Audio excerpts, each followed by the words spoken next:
Students, welcome to easy maths. आज हम class 9th new book 2025 के सेक्शन 3.2 डिस्कस करने जा रहे हैं। इससे पहले हमने काफ़ी डिटेल जो है वो 3.1 के सोल्यूशन और उसके थ्योरी के रिलेटेड टॉपिक्स को डिस्कस किया है। उम्मीद करती हूँ कि वो आपको बहुत अच्छे से समझ आई होगी। आज का जो हमारा टॉपिक है वो है ऑपरेशन ऑन सेट्स। 3.2 को सॉल्व करने से पहले ज़रूरी है कि हम कुछ की पॉइंट्स हैं उससे रेलिवेंट या कुछ की डेफिनेशंस हैं जिनको हमें पढ़ना आना चाहिए और जिनके बारे में हमें फुल अंडरस्टैंडिंग होनी चाहिए ताकि हम सोल्यूशन की तरफ आसानी से बढ़ सकें। तो चलते हैं अपनी फर्स्ट डेफिनेशन की तरफ। आपके पास यूनियन ऑफ टू सेट्स, कोई से भी अगर आप दो सेट्स ले लें तो आप उनके यूनियन को कैसे रिप्रेजेंट करते हैं। ये सेंटर के अंदर यू का सिंबल डाल के आप यहाँ पर देख सकते हैं कि रिप्रेजेंटेशन कैसे हुई हुई है। यू लिखकर आपके पास जो है वो रिप्रेजेंटेशन हुई हुई है। उसके बाद जो डेफिनेशन है, the union of two sets A and B denoted by this symbol is the set of all elements which belong to A और B.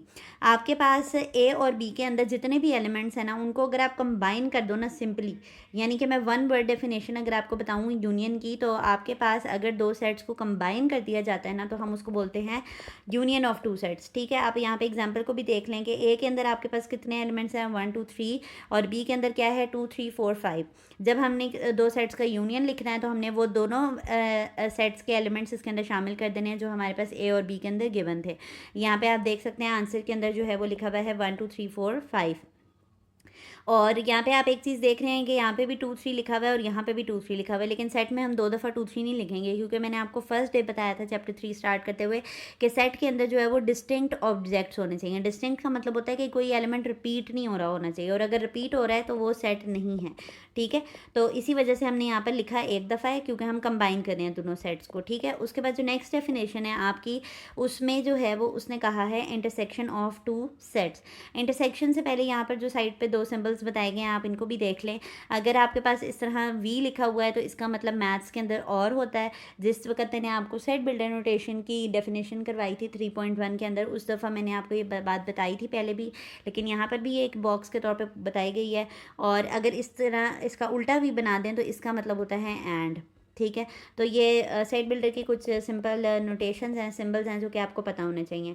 Intersection of two sets क्या होता है? दो सेट्स का इंटरसेक्शन को आप रिप्रेजेंट किससे करते हैं? उल्टे यू से। ठीक है, अगर आप ए और बी का इंटरसेक्शन ले रहे हैं तो आपको सिंबल क्या डालना है? उल्टा यू डालना है। ठीक है, उसके बाद ये कैसा सेट होता है जिसके अंदर वो सारे एलिमेंट्स आ रहे होते हैं जो कि बिलोंग करते हैं बोथ ए एंड बी को।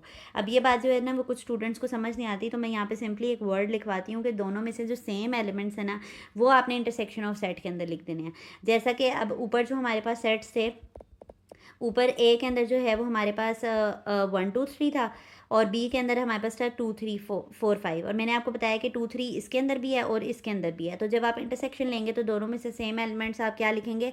2 3 लिखेंगे। ये देखें यहाँ पे आपने 2 3 ही लिखा है। ठीक हो गया। उसके बाद जो है वो डिस्जॉइंट सेट्स के बारे में आपको पता होना चाहिए क्योंकि ये आगे आपको वेन डायग्राम वगैरह बनाने में भी काफ़ी हेल्प आउट करेंगी।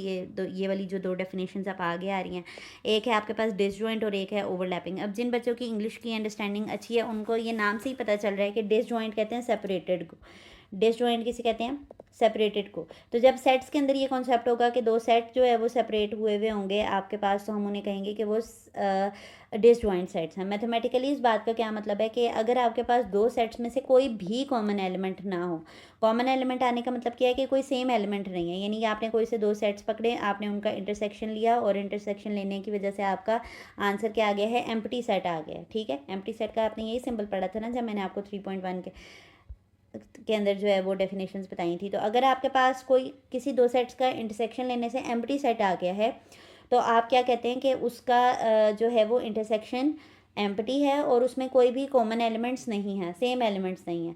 ऐसे दो सेट जिनके अंदर कोई कॉमन एलिमेंट नहीं है वो आपके पास क्या होता है? Disjoint sets. और अगर मैं इसकी डायग्रामेटिकली आपको बात बताऊं कि मैंने आपको कहा कि सेपरेट होता है इसका मतलब, तो जब आप वेन डायग्राम बनाते हैं ना, वेन डायग्राम के बारे में भी मैं अभी आगे चल के आपको बताती हूँ। तो जब आप वेन डायग्राम बनाते हैं ना तो उसमें आप उन दोनों सेट्स की डायग्राम में जो सर्कल्स हैं जो कि सेट को रिप्रेजेंट करते हैं उनको सेपरेट सेपरेट बनाते हैं। यानी मैं एक और दफ़ा आपको बना के दिखाती हूँ। ये आपके पास यूनिवर्सल सेट का बॉक्स होता है, और ये आप दो सेपरेट बनाते हैं सेट्स। ये आपके पास सेट ए होता है और ये सेट बी होता है, ठीक है। तो ये आपके पास किसको रिप्रेजेंट करते हैं, डिसजॉइंट सेट्स को। उसके बाद नेक्स्ट डेफिनेशन है आपके पास ओवरलैपिंग सेट्स। ओवरलैपिंग सेट्स आपके पास जो है वो इसका डिसजॉइंट का उलट हो जाएगा। यानी क्या मतलब हुआ इस बात का कि दोनों में से कोई कॉमन एलिमेंट आ जाए, यानी ए इंटरसेक्शन बी लेने से, जिस तरह अभी हमारे पास क्या आ गया था, 2 और 3 आ गया था ऊपर वाली एग्जाम्पल के अंदर, तो हम कहेंगे कि इसका जो इंटरसेक्शन है वो नॉन एम्प्टी है, खाली नहीं है, कोई एलिमेंट्स आ रहे हैं। तो इसकी डायग्राम कैसी बनेगी कि ये दो सर्कल्स एक दूसरे को ओवरलैप कर देंगे, यानी आप ये देख रहे हैं ए और बी एक दूसरे को ओवरलैप हो गए। और ये जो सेंटर वाली स्पेस है ना, यहाँ पर आप ए और बी के कॉमन एलिमेंट्स लिखते हैं, ठीक है। तो ये आपके पास होता है ये देखें यहाँ पे लिखा हुआ भी है, the intersection of two sets is non empty, वो खाली नहीं है, तो फिर आपके पास वो कौन से सेट्स होते हैं, ओवरलैपिंग सेट होते हैं, ठीक है। अब मैं आपको एक डायग्राम में भी दिखा देती हूँ ताकि आपको थोड़ा सा समझ आ जाए। ये देखें, ये आपके पास डिसजॉइंट सेट्स की मैंने आपको ये डायग्राम बताई थी ना कि यूनिवर्सल सेट का आपने बॉक्स बनाना है और दो सेपरेट सर्कल्स बनाकर उनको शो कराना है कि ये क्या हैं, डिसजॉइंट सेट्स हैं, ठीक है।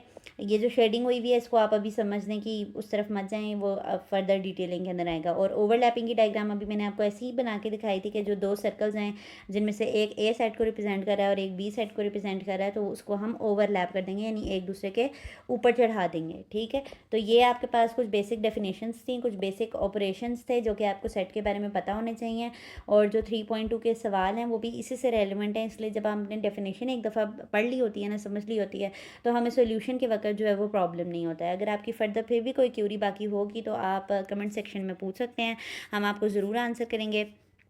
और अगर आपको हमारा वे ऑफ टीचिंग अच्छा लगता है तो हमारी वीडियो को लाइक कर दिया करें, इस तरह मोटिवेशन मिलती है न्यू वीडियोस बनाने की। और अगर आप हमारे चैनल पे नए हैं तो आप हमारे चैनल को सब्सक्राइब करना ना भूलेगा। अल्लाह हाफ़िज़।